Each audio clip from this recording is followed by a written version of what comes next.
The best business advice that I've ever received was a close friend of mine telling me that expect to fail, and expect to fail often.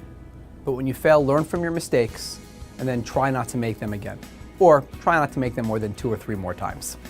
I think some common advice that's often given to entrepreneurs that I personally disagree with is when people talk with people who are excited about starting their own company to find a niche where they can make money or develop a product in a specific area.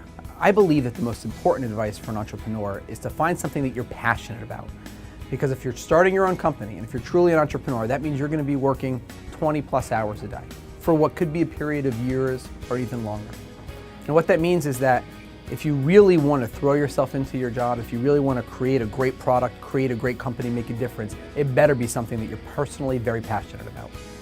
The most rewarding part of being an entrepreneur has been facing challenges, facing hurdles, but finding creative ways of overcoming those, facing all the fears, and then keep marching on. Get down, but get back up. And I think that journey itself has been the most rewarding part of it.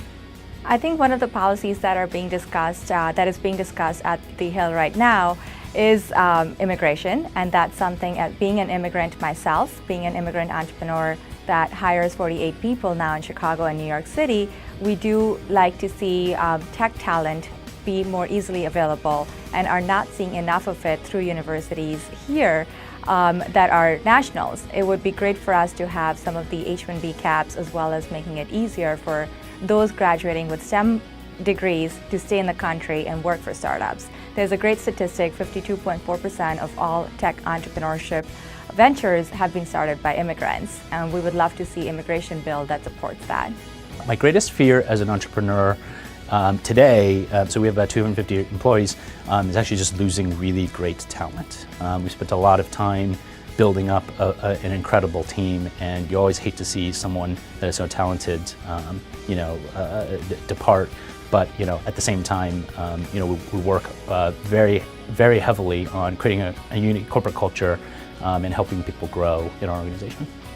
One of the things that I often recommend is really think about the risks, your risk profile at that moment in your life. Starting a business is not easy. It's often a slog, and it's almost in a way a little too easy to start a business nowadays. And that's not necessarily a bad thing, but at the same time you have to be mentally prepared for it. And part of that preparation is evaluating your risk profile. I now have 2 young children and a third on the way. If now I were making the same decision, my risk profile has inherently changed, and it may lead me to make other decisions about my career.